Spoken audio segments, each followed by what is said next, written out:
E aí nós vamos para um panorama geral, a gente passou por vários mitos, e a gente vai passar agora por um panorama geral de como que foi a reforma agrária é, no país. Vamos lá, Luciano. Ótimo. Esse gráfico ele mostra então o número de assentamentos rurais criados entre 1985, onde a política do primeiro plano nacional foi efetivada, e até 2019. Se vocês observarem, existem alguns picos ali, principalmente entre 95, 2001, 2002, ali no FHC, e depois nós temos os maiores índices ali, uma maior constância nos números no primeiro mandato do governo Lula. E aí, ao longo dos tempos, esses números vêm reduzindo muito, principalmente porque o governo Lula então vai mirar outros objetivos e a reforma agrária vai continuar no segundo plano político do país. Então a gente consegue observar que chega até 872 assentamentos criados, mas esse número reduz para 111, 81, e aí já no governo Dilma a reforma agrária começa a ficar praticamente insuficiente. Nesse período acontecem grandes cortes orçamentários, tanto no INCRA como para as políticas públicas. Então o INCRA vai ter um pessoal completamente reduzido, dinheiro para despesa, para fazer avaliação de fazendas vai completamente acabar. Então o INCRA praticamente não tem condições de realizar a reforma agrária porque eles não possuem orçamento. Já as políticas públicas, muitas vão também sofrer uma forte redução. E a gente está falando de programas de crédito, como o Pronaf, que é um dos mais famosos, que começou lá no FHC, mas é no governo Lula que ele vai se tornar muito popular, porque ele vai alcançar grande parte dos assentados. E nós temos outros programas de alimentação, nós temos o PAA e o PNAE. O PNAE também é muito interessante porque é um programa nacional de alimentação escolar, onde o município tem que comprar dos produtores locais da agricultura familiar os produtos para merenda escolar, pelo menos 30%. Então, há um processo de redução orçamentária e essas políticas também vão reduzir drasticamente. Tá? Atualmente, o PNAE passou agora pelo governo Bolsonaro, foi completamente reformulado. Teve um lançamento em Campo Grande, Mato Grosso do Sul, em 2019, onde o governo lançou novamente o PNAE, e nesse caso ele foi completamente mudado, assim como o PAA. O PAA, que é um programa de doação simultânea, tá?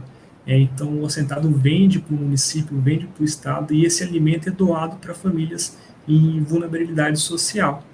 Então, às vezes, pessoas em situação de rua, famílias cadastradas no serviço social, elas vão receber esse alimento gratuito e, claro, esse recurso vai ser repassado justamente para os assentados. Isso também vai ser completamente reformulado e vai perder muito orçamento, praticamente inexistindo. Existiam outros programas de educação, nós temos aí números que mostram que a educação no campo brasileiro ela vem reduzindo muito, justamente porque as escolas estão sendo fechadas, tá? Escolas no campo, e aí as pessoas também vão ficando sem o acesso à educação. E aí muitos jovens vão deixar os assentamentos, vão deixar o campo para morar na cidade, justamente por conta da educação deles ou dos filhos. Isso é um caso muito comum. E a reforma agrária cada vez vai mais reduzindo, perdendo completamente seu orçamento. Em 2019 foram apenas 2 assentamentos criados, já no governo Bolsonaro, e nos últimos 2 anos nenhum assentamento foi criado. E a lista de espera, as margens das rodovias continuam ainda cheias de pessoas aguardando esse processo que ainda não terminou e não foi realizado de forma como deveria ser realizado. Vamos para o próximo, Luciano. Pode acontecer também de uma família sendo beneficiada pela reforma agrária, ela trazer outros membros da família. Então, além de vir aquele núcleo central da família ali, o pai, a mãe, filho ou filha, pode vir um primo, pode vir um avô, uma avó, e podem criar mais casas dentro do mesmo lote. Isso também é um caso. E aí esses dados são dados do Dataluta, tá bom? Que é a rede de dados então, da luta pela terra, que gera anualmente informações. É bem interessante a gente ter acesso a isso. O Dataluta todo ano lança um relatório anual com o número de ocupações de terra, número de assentamentos criados, estrangeirização de terras, movimentos sociais no campo, na cidade, entre outras coisas. Nesse caso, esse mapa vai mostrar onde foram criados, né, os lotes de reforma agrária. E a gente consegue observar que grande parte do país eles foram criados, principalmente aí na região central, e também parte da região norte, tá bom?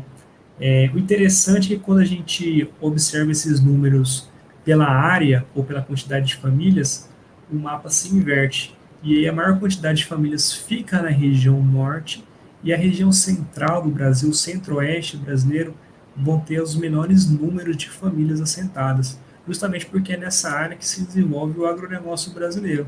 Então, geralmente, os assentamentos são menores, em menores quantidades de famílias também, na região central do Brasil, justamente porque ali estão produzindo ali essa agricultura comercial. O Estado não tem dinheiro para pagar o preço que essas terras alcançam no valor de mercado, e também os assentamentos começam a ficar completamente isolados, como se fossem ilhas dentro desse mar de soja, eucalipto e milho. Tá? E também existem casos, relatos, a gente pode até procurar no YouTube, casos de assentamentos sendo completamente banhados por agrotóxicos. Recentemente a gente teve em Mato Grosso, onde um avião pulverizou uma escola no campo, muita gente passou mal, ficou doente por conta disso.